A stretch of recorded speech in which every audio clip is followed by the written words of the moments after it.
listening to Changing Reality. Changing Reality, where we bend reality all across the world. Only on WQHS Radio. So hey everyone, and welcome back to another episode of Changing Reality. So welcome one, welcome all. We're so excited to have you here with us today. For all of you who may be new to the show, Changing Reality is a show that features phenomenal people from all walks of life, who are in essence changing their own reality. And through this show, we'll be able to hang out with people from different fields, different industries, game changers, industry leaders, and people from all kinds of roles. So through the show, you'll be very lucky with the like as I am, to hang out and interview and speak to social change makers, entrepreneurs, industry leaders, business owners, to even artists and musicians and inspiring individuals from all across the world, from all walks of life, who many have actually spent time here on the Penn campus as well. And by hearing their inspiring stories on how they're changing their reality, we hopefully will be able to learn from their experiences and pick up little nuggets of wisdom that we can use in our own lives to set the paths that we want for ourselves too. And I wanted to do this show simply because I feel like there are a lot of people out there who do phenomenal things and make waves in the lives of people around them. And I'm super passionate about learning how they're changing the world in their own capacity. Because I believe that these stories, these experiences that they share are the foundations for us to be able to change our own worlds too. And to show you how much I believe in the power of stories, how much it's actually changed my life, I actually personally founded a youth movement called Ascendance, which started off back in Malaysia, which is where I'm from. But over the last 7 years, Ascendance actually grew to collaborating with our Malaysian Ministry of Education, 28 different countries across the world, to even large MNCs and nonprofits across the globe. And our vision is to help any student who wants to change their reality. So we work with students from elementary all the way up to college through various sessions, programs, experiential learning activities, and projects that help them discover who they are, learn about themselves and the world around them. And through experiences, meaningful experiences of getting this hands-on participation, come back and use those experiences to start their own careers while they're still in school. That creates impact not just for themselves, but for those around them as well. And to date, we've been fortunate to work with over 35,000 students in 970 communities and have incubated countless number of student-run projects, social enterprises, and so much more run by students aged 8 to 25 years old. And the essence behind of this, the reason we've been able to do so is because of kind individuals who take their time to share their experiences, share their stories so that we can shorten our learning curves. And just like that, I hope that this session's Changing Reality itself as a show is that same platform for all of you watching, that you can learn from these experiences and use them to actually figure out what you love doing, learn about yourself through seeing them mirrored in different people's lives, and hopefully figure out what path is right for you. So that's about the show. If you have any questions, you can let us know in the chat below, and we'll try to address as many topics as you guys want to talk about as possible. But today we have someone who is truly amazing. She is currently leading a cross-functional team to create Microsoft Teams customer care product vision, who has a multi-year roadmap strategy and V1 project.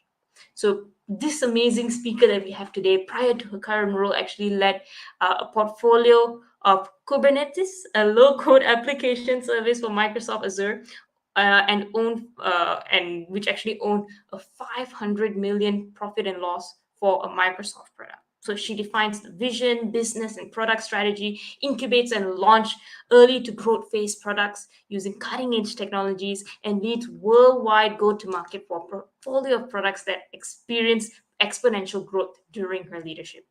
Even prior to her time at Microsoft, she worked as in strategy, product, and marketing as a lead across multiple Fortune 500 companies and startups.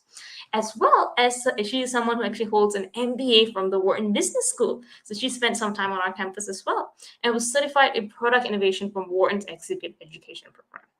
So without further ado, let's bring on to our virtual screen the amazing Stella, to share her journey with us of how she went from someone here at the Wharton campus to someone leading an entire industry or entire subsection of services at one of the world's largest tech companies.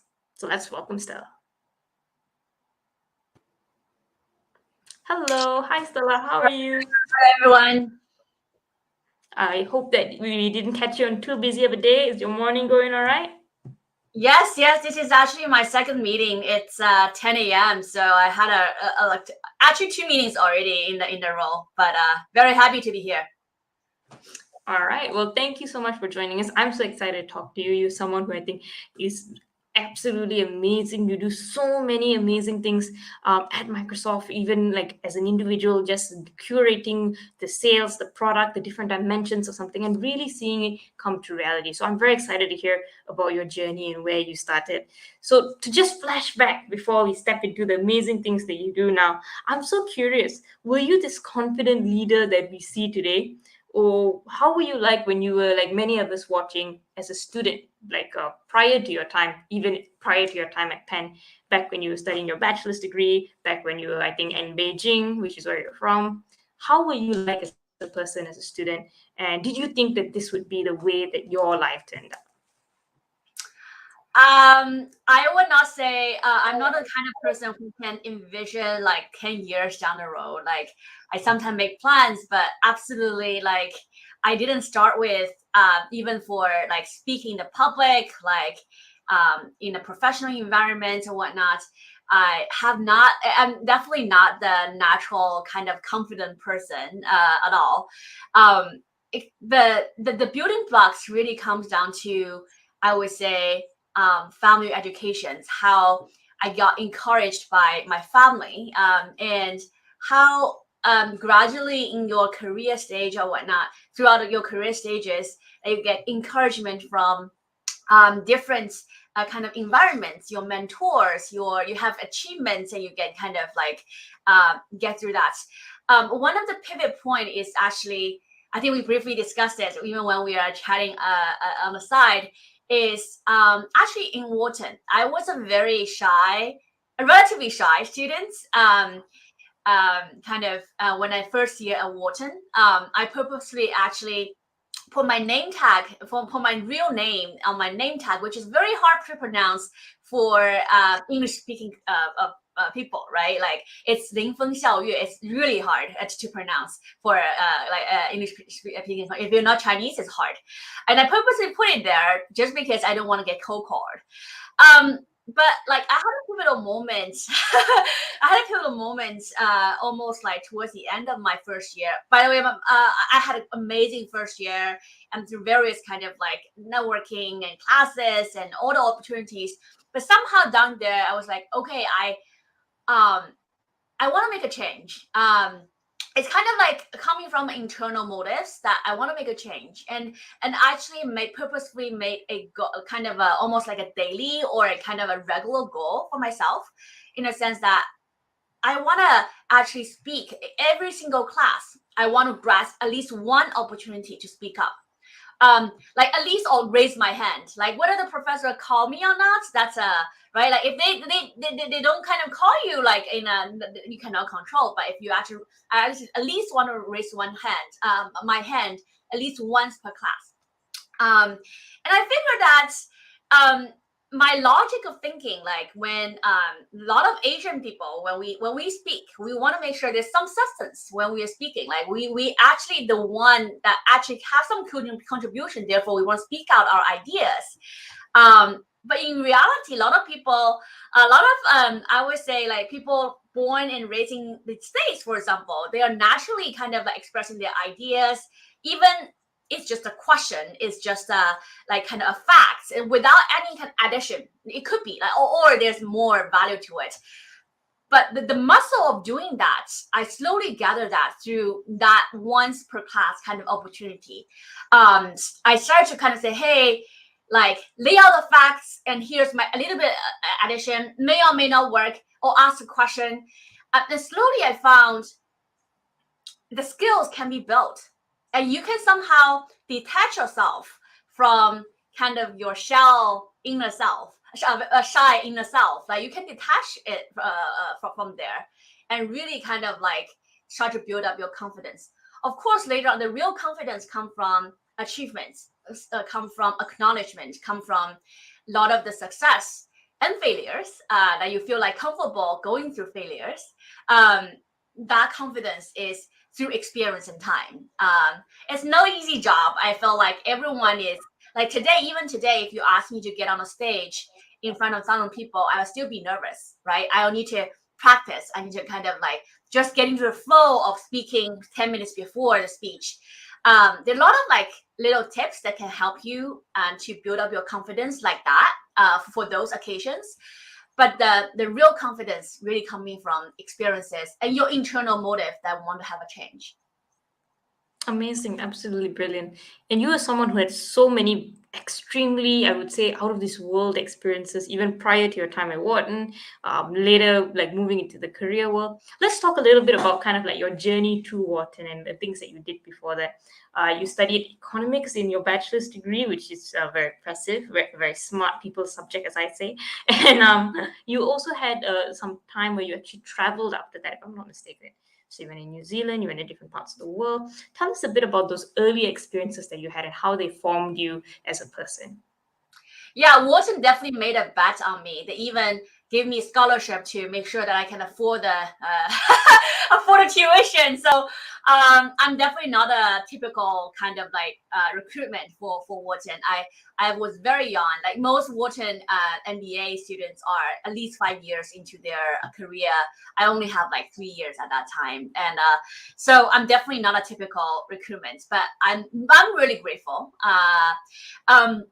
So I think the journey to Wharton comes down to, again, a couple of things: family education, internal motives, and the opportunity that I present to you. So I would say very early in my childhood, I know for a fact I'm not going to be in China forever. By the way, I came from Shanghai, not Beijing. Beijing is where I'm I go to. sorry. No worries. Yeah, so I know very early on that I won't be in China for forever. I definitely want to. I'm a person that really loves options and really loves like kind of the like exploration, and sometimes new environment actually triggers some learnings for me. So I really actually was very sure either I need to study abroad or work abroad. So that kind of like it just like in my vein for the time being. I have memory. So that so like that's very true. And then I started my journey when it was even in the middle school. I was exchange student to UK. At that time, I was like, oh, that even confirms my kind of like decision to actually study and be abroad. Believe it or not, I actually won some prizes for English literature in Britain. I was like weird among all the British students. Anyways, and I'm a basketball champion player. Like, anyways, it's a very different life that kind of like almost like opens different perspectives. That really confirms my hypothesis that an environment change can give me new perspective, explore new aspects of life and whatnot. And then the second trip I made is to New Zealand, as we briefly chat. New Zealand is actually a confidence building kind of exercise for me. So like I know nobody there. Like it's not like I have family there. Like I just kind of randomly picked up English speaking country, and of course safe country, and then go there. And I was supposed to be there for a couple of weeks, but because my parents paid for, I was only like probably like 21. Like I don't have any money to savings or whatnot. My parents paying for my flights, like a few weeks kind of accommodation. But I decided to stay longer than originally planned. And what I did is I actually got an illegal job. it, Yeah. it is illegal, but meaning like they are paying you cash, they are not getting you to the system at all, right? Like, it's not like I'm getting illegal money. Like, so I worked for a Mexican restaurants as a dishwasher, and I got promoted 1 month after as a cashier, because like the owner really likes me, like being like kind of really working hard or whatnot. I get cash. So I work 1 week and I take 1 week off to travel. So that was a amazing experience that I can live on my own, like even just like the very basic lifestyle, but I can live on my own. And I felt like that was so amazing. So that gave me a little bit of confidence that one, regardless of the circumstances, as long as you can cope with it and find new joy, explore new aspects, that you can live a very fruitful life. And by the way, during that New Zealand trip, I actually volunteered to build an elderly library. I was literally just walking past a church, and I was seeing they're tidying up the backyard or whatnot. I was just curious, like, hey, I'm a traveler here and I would like to help. I have time. I have labor. I'm healthy. I can help with labor. And then I just started to help with them tidy up things. And then I noticed that that church is for it's not only a church, it's an institution. They basically are looking for ways to kind of like accommodate elderlies. And I was raising some campaigns for them, like getting flyers out, getting a little bit website out for them to build up a library, collect books. It's not, I don't have books, right? I need to collect books and get the word out, and building up a library for them. That was amazing. That was like, those like elderlies remind me of my grandparents in a way that I want to kind of make sure they have a kind of like meaningful like second half of their life, right? So that was my kind of like second trip to from China to New Zealand. Wharton and US is really my third trip from an international kind of trip perspective. I like the Wharton application. I was being very, very kind of like intentional in some. I like, okay, MBA, you have to have 2 or 3 years experience. You cannot go before that, right? Like otherwise, you don't have any questions. You don't have any. Your gain is going to be limited. So I started with Nestle as a management trainee in a sense that you have a taste of all the different kind of like functionalities like sales, marketing, strategy, even R&D, and get to a point if you're a good performer, you're gonna get promoted to executive. So after I got promoted to executive, I decided to kind of apply for MBA. And Wharton actually is my top choice. I didn't apply for Harvard and Stanford. My line of thinking is that since I was so young compared to other MBAs, I want to actually learn from people who are relatively older than me. And kind of, I want to be in top school. My philosophy is if I cannot get to top 7, I will not do MBA. Yeah, I was very determined. I actually get 2 offers in total and 1 waitlisted. I will not say which one got me waitlisted, but anyway, I think they waitlisted because I only 3 years experience, not 5. But anyway, so Wharton was a surprise. I remember that was like December 18th. I used as in my bank kind of password. Anyways, yeah, I kind of got into Wharton. Really enjoyed the 2 years at Wharton. But yeah, I think I went ahead of your questions. So stop me anytime you question that I should. Yeah. I really like how you explain all of those experiences, and I think like sharing all 3 was just like shows the amount you've grown from one to another. Many people are afraid to travel by themselves, whether it's for education, whether it's for experience, whether it's just for fun. Like they're afraid to travel by themselves to, especially somewhere very far away. And if they're not afraid, I think their families are afraid to let students travel away by themselves. What do you think were the biggest benefits that all of this international exposure had on you? You went to the UK, you went to New Zealand, you eventually went to the US. Did that have an effect on you growing up, kind of like being able to go to a different place and absorb their culture and learn from them? Yeah. So I think a different environment, different culture, different history have and have bearings on how people behave, what they think, and how they act. So once you travel more, I have traveled to almost 40 countries so far. Once you travel more, you start to make connections. You find like in every country, you can find things you like, you dislike, you learn, and you meet new people. And you've kind of like, if it's just travel, that's a different story. But if you get to a new place for living, you start to find your sweet spot, your positioning, like how you actually can make the best out of that place, right? Like, and if it's for travel, you start to learn things that you would never learn and have some of the aha moments in your life. For example, I started to find 2 very different geographies, very far away, like 2 countries. They start to have similarities 1,000 years ago.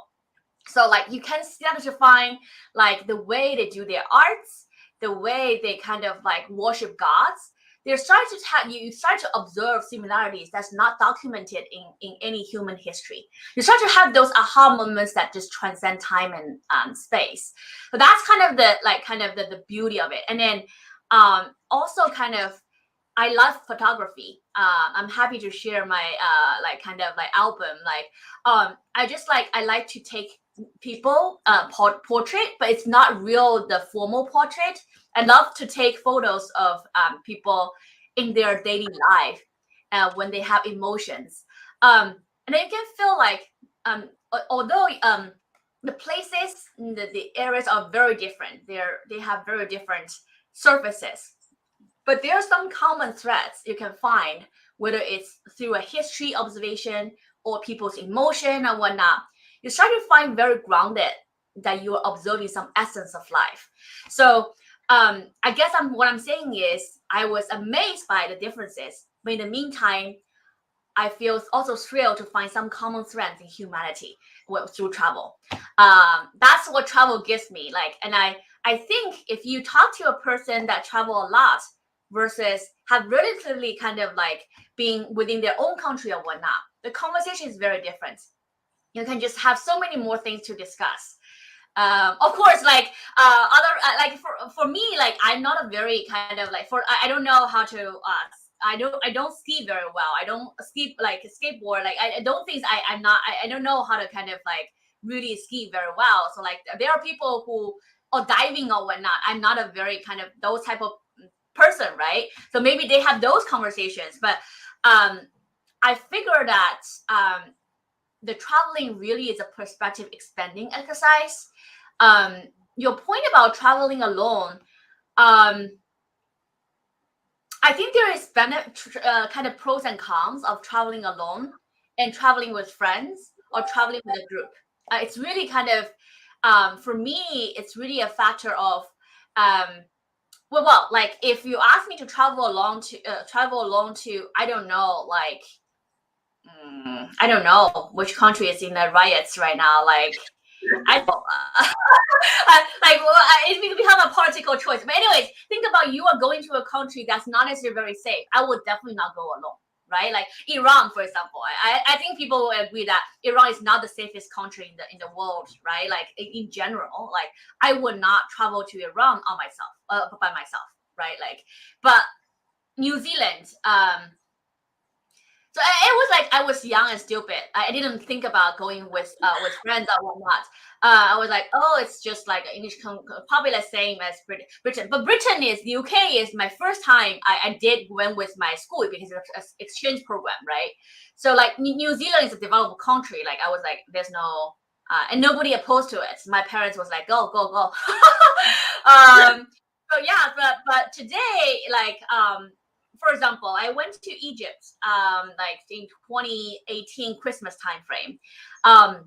That was one of the best trips ever in my life. I have been dreamed of going to Egypt since I was like 5 because I read a lot of comic books and Egypt was the place in discussion there. Like, but I went into kind of like explosion, like just 5 minutes away from my hotel, like right, like, and I was like, yeah, if it happened, if it will happen, like it's okay, like, so traveling definitely like there's some risk, but the benefits is massive, I would say.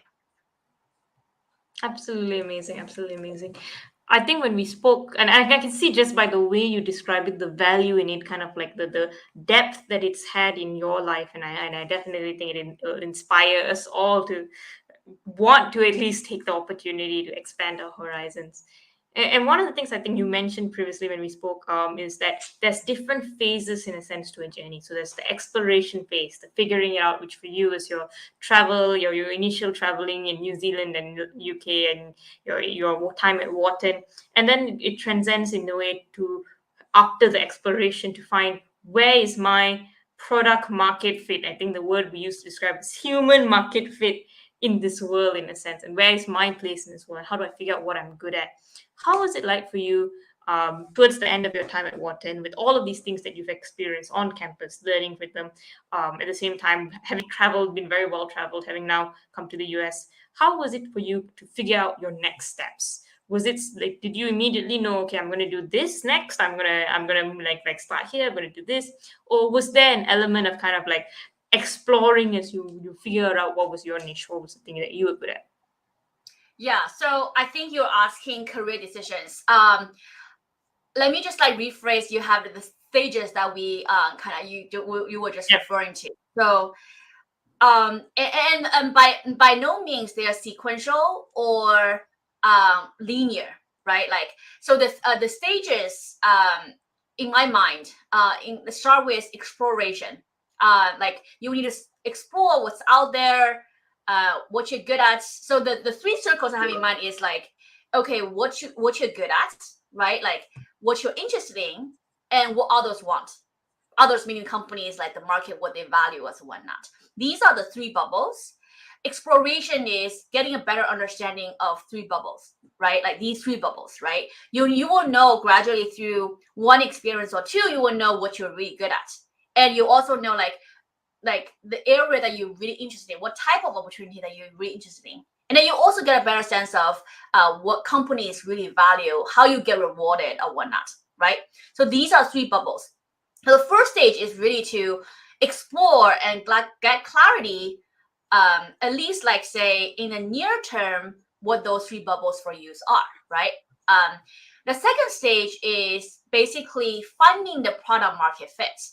In a sense, is it's more interested, like it's basically finding what the overlap of those three bubbles are. Like, say, I'm really good at strategy, right? And I'm interested in product management, right?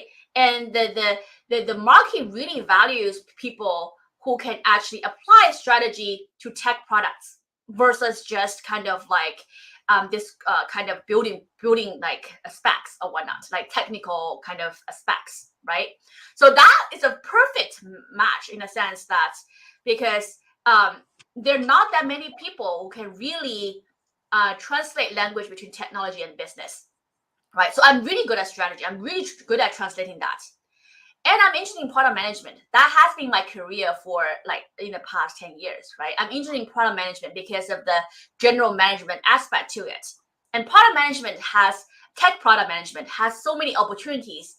And then a lot of companies have such great need, demand for those skill sets. But that's a perfect product market fit in the sense what you want to do and what others want, right? So I think the second stage is a natural kind of like, almost like kind of the milestone of the first stage, that you after exploration, after experiments, you actually find the product market fit. Yeah, and I think for you that like you also that's exactly what happened to you, right? You went into the tech industry, you actually started in that stage. And before we go to the third stage, do you mind sharing a little bit about how you found like how was it like entering the second stage? And I think your first role here was in Amazon, right, as a product manager there. How was it like kind of like positioning yourself to get into the door to actually like let people know about the skills you had and how you actually got in and started kind of like growing in that space? Yeah. So I always say, looking back, I would say my Wharton experience, my Amazon experience, even my as a head of product for a startup, that experience is all about finding the product market fit. Um, so I think it's in the like later stage of the startup, I know what my product market fit is. Um, it doesn't mean that I didn't do well when I was in exploring and whatnot. It's just like you can find a little bit better peace of mind after you find a product market fit. So the Wharton stage is I actually like many Wharton students, we apply for all kinds of different jobs, right? Like we apply for consulting. I didn't apply for any investment banking, which is like that's not gonna be my life. Like, I'm very clear. So there is like consulting, there is VCPE, there is a tech product manager role, kind of management kind of like space. Of course, there are others, but the popular ones are these, right? Like, So I had management consulting experience, and I had FMCG, the fast moving consumer goods, kind of like Nestle, right? Like, I have those experiences. So I was fairly certain I don't want to get to kind of like manufacturer or FMCG type of world, because the margin is fairly low. So like I was very clear, I cannot get into a job that kind of pay not as well, right? I actually definitely want to get to higher paid kind of industry. So it comes down to me these three choices, like consulting, VCPE, or tech companies, right? So um I actually I actually got offers from consulting, but eventually I found if I compare the offers, it's not so different between with tech companies. I did try internship with a VC company, and then figured I want to be more in the business versus playing with money. So a lot of the VC and PEs, I'm not saying they're only kind of manipulating kind of financial assets, but that was a very big part of it. There's a lot of financial kind of like goals that PVC has to have to meet, and almost make. I actually want to make. I'm a maker versus just financer. Like that idea was very clear. Like your identity. That at that time was fairly clear to me that I want to do VCMPE.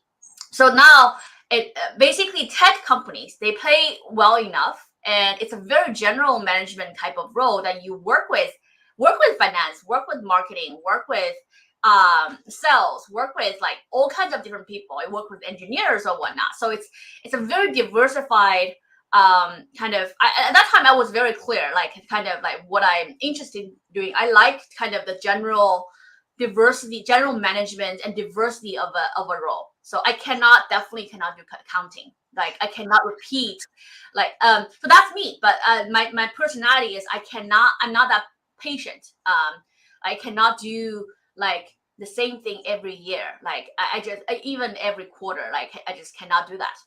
So kind of those learnings get me to like Amazon, like and later the startups or whatnot, and Microsoft. So um, Amazon was a great learning. Like if anyone just fresh out of I would say MBA or school, like I would say Amazon is a very great training ground for product management. Um, but get to the real product management in a group. Don't get into like say like have a product manager role, but but you're not doing product management work. That's a different story, right? So I think product management in Amazon is I was there a little over a year. Like it's just like you probably have 3 years of experience out of 1 year, and it represents how hard working you need to be. Like you have extra hours and whatnot, but it's a very great training ground, and you make great impact. And I was part of Kindle. I launched a couple of products and made some good friends, right? Like, and then I get into head of product role with a startup. At that time, I realized there are things that because of the stage of your life and other kind of like contextual constraints, not all the opportunities will be a good fit, even though on the paper the role may be a good fit.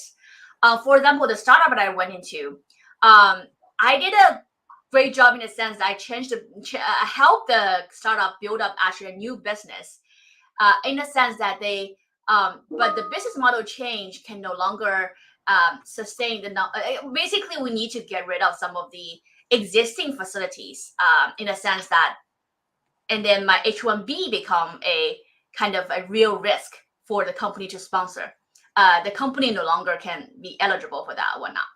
So for that, it's not a good kind of like place for me to stay and whatnot. And then I get to Microsoft after that. So a lot of the kind of like decisions, it's an internal and external kind of drive kind of both are that way. So like, but Microsoft is like a perfect place for me. Like I went into a group that's super entrepreneurial, almost like not so many matrix, and you can make decisions on your own. A very entrepreneurial team. And 7 or 8 years down the road, I feel fairly happy with where I am today. No, absolutely lovely. You also mentioned that kind of like the third phase. We were going to talk about that. Tell us a little bit about, I think it's the acceleration phase where you really like figure out what you're good at and then you really apply yourself in that. Tell us about this phase and how you came across it, how it reflected in your experience. Yeah. So the third phase after product market fit is basically the stage that you are more in a driver's seat in your for your own career. You know what you're good at. You may kind of push the boundary a little bit to learn things that you have not learned or whatnot, but you know your core strength, competency, and you have clear idea in what type of jobs that you are really interested in doing, right? Like what type of teams you like to, what type of like team member is a good fit for you as a leader, and you also kind of like have a better idea the type of opportunities that you'll be interested in, um, and um, and then there is like kind of the what others values or whatnot, right? At that time, like you have been in that position for a while, and then you can actually, because these type of opportunities, it's not that many, but it's not rare either. Like the product market fit opportunity for you, it's not that many. There's not that many type of opportunity there, but it's not rare. You can find them, right? You can be on those positions for a couple of one or two kind of opportunities or whatnot. Then you are in the driver's seat to really kind of, okay, I got all of this. Now, like let's say, okay, I want to be in, so you can take a braver step around what you're interested in. For example, like there are people that say, hey, I can do the exact the same thing, but I want twice that salary, right? I'm making things up. Like just kind of what you want become more realistic to like kind of, you can realize what you want more easily. That's you when you are in the driver's seat. It could be like, hey, I want twice salary. I want to be in a pre-IPO startup. I want to kind of like focus on 0 to 1 product development, which is a kind of like industry term that you just building net new products versus improving existing products, right? So you have an idea, okay, this is a little knob that I want. And because I have already the product market fit and I prove myself in the markets, I'm in demand, I can kind of like jump to that point, kind of collect those, get to what I want relatively easily. Because early in career, when you're exploring, even you just start to find product market fit, you don't have too much say. Your say only was in, like say, when you were before you accept the offer. After you accept the offer, you're basically kind of like so like, but once you are in a little bit mid-level kind of management kind of a role, you have a little bit more say. You are in driver seats and whatnot. So I think that's the third stage, and I have not been to the next stage, so I don't know what the next stage is. But what I want to kind of emphasize is don't be afraid to start zero.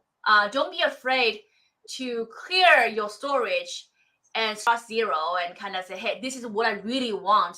And that's my baseline, what I don't want to give up. But I can give up these things and I want to do this thing, what I want. You can get back to, because once you're kind of going that stage, you can get back to the exploration and get back to the product market fit finding. And then kind of like, but the getting back that it give you more personal value, right? Like what I'm saying is this is not a sequential or not a linear journey. You can get back and forth a couple of times in your life, and don't be afraid of that, because what's the purpose of life in a sense that you want to be happy, right? You want to be purposeful, you want to make a difference, right? Like and money or whatnot, they're important, but I feel like, but don't be afraid to kind of like go back a little bit, finding the fit and do the driver's seat. And then like, because in that journey, you're learning a ton. You're maximizing your learnings and your personal value in the long run. So No, yeah. no, very well said. And you're very wise in just kind of like contextualizing all of that in a very easy to understand framework, and almost in even for you. When did you start feeling that you were in the driver's seat of your career, of the things that you were doing? Like, what? Funny enough, I don't so okay, let me put it, I have a couple of mentors that kind of also my personal friend. Like they told me that they're just lucky. I was discussing career development with them and whatnot. And she is one of the Wharton alum as well. And she was like, "Hey, Stella, um, don't be afraid. Be brave. You're in the driver's seat now." Like, but just looking at my kind of experience. She was looking at my experience, my whatnot. Like, she's like, "You're in the driver's seat. You will you pass that time that you kind of like." I never did, but like you pass the time that you will kind of run out of jobs or whatnot. You passed that long ago. Like we were joking around it. And then she was like, "Hey, you're in the driver's seat." So I don't come up with those theories myself. It was people who are much more experienced than I am give me kind of a little bit of framework, and then I kind of like reflect on that and I want to share with everyone here to kind of in attempt that help everyone that have some connection with me, right? Like so um but I kind of like when she said that, I kind of reflect that. I can see why she says that, right? Like because like versus what I just graduated, I'm very clear in terms of what I'm good at. I know what type of thing that I don't want to do. So okay, there's one thing, like it's not that easy to find what you want to do. Sometimes it's a combination of okay, what pays you more, like what others has been saying, like first, like it's not necessarily clear what you want to do. And sometimes you thought you want to do that, and when you try that, the trial is very when you try that, you feel, oh, that's actually not as fancy as you thought, right? Like so it's two ways because it could be what others like think it's great, and you kind of like, oh, if others think great, if I do that, like like it's a little bit ego building, like or you want something and tried it, it does not turn out to be well. It's a kind of trial error kind of like time. So but for me, I know what I'm good at. I'm very clear on what I don't want to do. Kind of so like a lot of people may not be clear in terms of what they want to do, but I will push everyone to kind of really get a good grasp on what you don't want to do, what things that you cannot tolerate, right? Make those things clear because like jobs, like it's like sleeping. You do it every day, except for weekend, hopefully. You do it every day. The things with high frequency, you cannot be in pain for a long time. So so that's why like say you want to be very clear on what you don't want to do. For me, yes, I'm very clear what I don't want to do. Like for example, at the beginning of my career, I don't want to do accounting. I just kind of I hire CPA when I don't have money, right? Like I just don't want to do that. And I never want to try that. And I think that you never even don't want to try, right? Like I'm very clear that I don't want to do certain things. And you kind of like have a better sense of how others are evaluating, what are the kind of like framework they're using. You kind of adjust a little bit to make your like the fundamental view that does not change, but you need to kind of package yourself in a way that kind of feels more kind of like matched what others expectations are.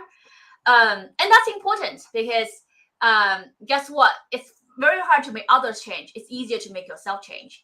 So like yes, those combinations, I kind of like say, hey, that makes sense. I am in driver's seats.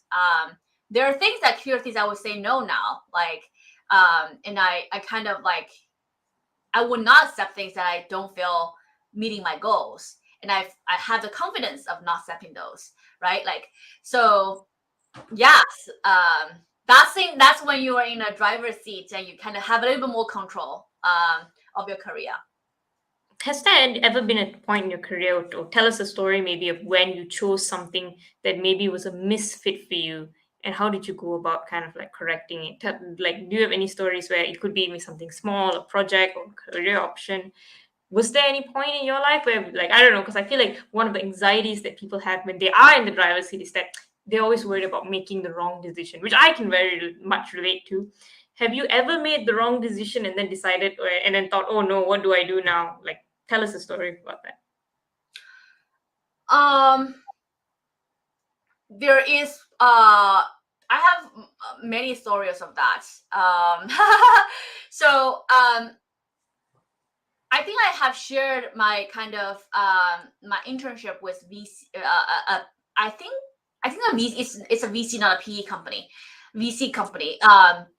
Basically, my role was doing a lot of analysis for target companies and industries. Right, I was doing that, and I figured again, like as I shared, financial drivers very, very important for VC and PE, on top of kind of supporting entrepreneurs.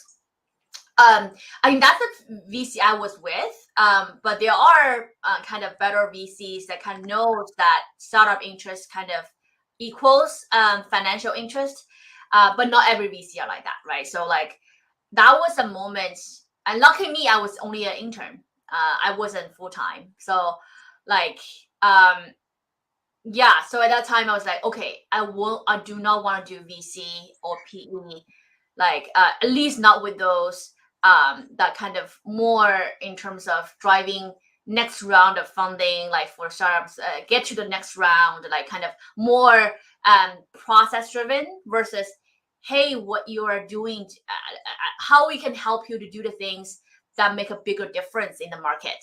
For example, like that will be more of interest to me versus how do we help you get to the next round of funding. Yeah, yeah, very nice. So, like, and I think that that shows a lot about your personal kind of like, like I don't know, ideals and kind of like how you stick to your principles. And I think that's why you didn't pursue a career in that arena particularly. Yeah. Tell us about also your time as Microsoft. You were director of one of their products previously in your previous role. You led an entire team from go to market, from the conception, from the early stages to the go to market. Tell us a bit about that whole journey of becoming kind of like a leader, because we've seen you grow throughout your story, and then now in the leadership position. How did all of the things you learned like enable you to do that role well? Yeah. So I think there are three drivers, continuous triggers or drivers that can actually propel your career forward. Like whether it's getting from a individual contributor role to a more a team leader role, or get you from a junior level to senior level to execs level. I think for me, constantly there are three things. One is environments, like Wharton. It's a great environment change for me. Like I just the stage is different after Wharton for me, right? Like it's um the world class companies, the world class opportunities, like after Wharton, right? So the second thing is really kind of be really intentional to get mentors and establish great relationship with mentors. Like I said, like I just mentioned one of my other mentor who is 10 years ahead of me and telling what my career stages are, like finding those people and really treat them um like your uncle or aunt or whatnot, like kind of like that's me. I like always think like age means more experience and kind of more wisdoms, and it's actually that's why I look at them as also my like aunt and uncles, and oh, of course friends as well. So people, a mentor is the second thing, and the third I felt like is the continuous drive to learn. Because you have that continuous drive, because once you don't have that drive or your drive does not align with what you're doing, for me it's obvious. Like for example, like when I look at people I work with, I can it's not good, it's actually not good. Actually, Okay. people have a lot of drive versus not, who are just getting jobs done. right? Like, um, that to me is kind of like a fundamental kind of like engine for me, in a sense. The curiosity, the drive to continuous learn, it's something that basically keep you restless in a good way. I feel those are the three things, and that nothing out of those are kind of extraordinary or whatnot, but not that many people can do it constantly, and kind of like be mindful of that.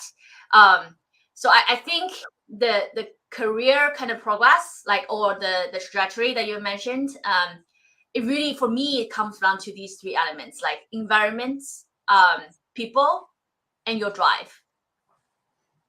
Very, very well said. And as we wind down this conversation, I'm very curious to hear what would you like have done differently with all of these years of experience when you were just starting out? Is there anything that you would have changed, or anything that you would have, I don't know, done a little bit different from how it turned out, and why, in a sense? Yeah, so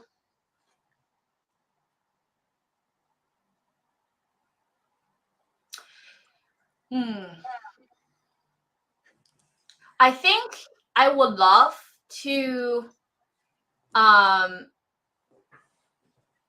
stay. I would love myself to stay in in Amazon for a little longer. Um, so at that stage, I was everyone probably know Amazon not necessarily is the best place for work life balance, right? Like, and it's not that. If you're in the wrong group, um, everyone is super nervous. Everyone is kind of super sensitive. And Jeff Bezos email you every other week. Um, that is really like kind of like you're in a high tension, high kind of like sensitivity, kind of like all the time. And if you don't have a good manager, kind of at the beginning of your career, everyone is mind their own business. Um, it becomes really hard to sustain.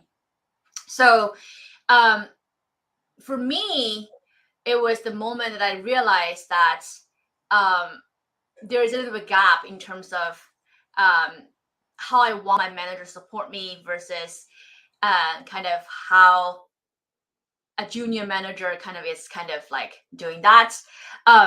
There are a lot of kind of, and then I cannot change within Amazon, um, due to the early policy of Amazon that within 18 months, you have to get manager approval to change that. So, and I made a decision. I said, hey, or I didn't make any efforts in the sense that I want to transit inside Amazon, change a team inside Amazon. But I felt like I said, Amazon, at least in my years, like that was like in 2012 or 2013, 1 year of Amazon experience is almost like 3 years in auto tech company. It's actually real. Like I can clearly feel that. Um, I would talk to my younger self and just don't give up too early and try another round and see what happened. It cannot be worse than where you are. So like, I would like to tell her that and do another kind of like effort, because like the manager employee mismatch, um, it's very hard to unwind. Don't tangle on that particular knot, but also don't give up on the company. So but the reality is almost all my classmates except for one still stays in Amazon after I like most people actually leave before I left before I do. Like so and it's nothing about competency or kind of like you this as a person. It's basically Amazon is not for everyone. There's a fit kind of like discussion there.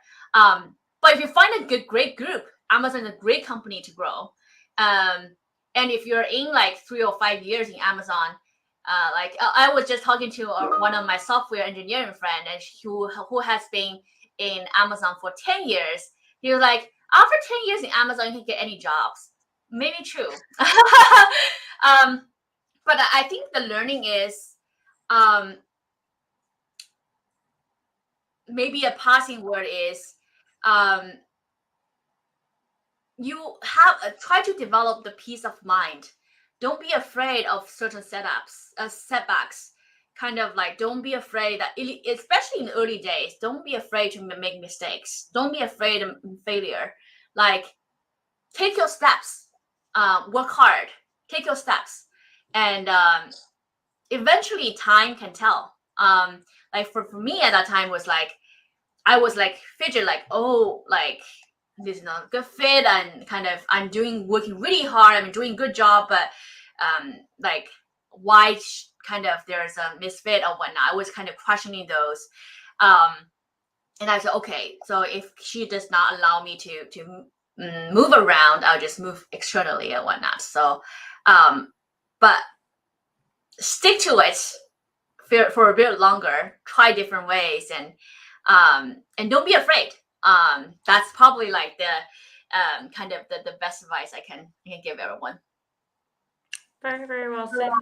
And I think you wrapped up our session very well. And I don't know, you are just someone who's so wise, who just sees things so clearly, that I'm very grateful to have had you on the show to put into perspective, I think, many things or many different thoughts that people probably have as they go through these 3 stages, as you said, in a non-linear way, and are reiterating and reinventing what they're good at and figuring themselves out. So thank you so much for joining us. I hope you enjoyed being a guest on the show. It was amazing to talk to you and see things from your perspective. And I really do hope we get to chat soon again and see the amazing things that you'll achieve at Microsoft and I think wherever your career takes you. Cool. Thank you so much, Sasha. Nice to talk with everyone. All right. And with that, our episode of Changing Reality today comes to a close. Thank you all to our amazing audience for sticking with us and for watching the show today. So if you like Changing Reality, we're on every Thursday at 10 p.m. ET from WQHS Radio at the University of Pennsylvania and whatever time zone that is around the world for all of you as well. So thank you for tuning in once again. And this is us signing off. Bye. You're listening to Changing Reality. Changing Reality, where we bend reality all across the world. Only on WQHS Radio.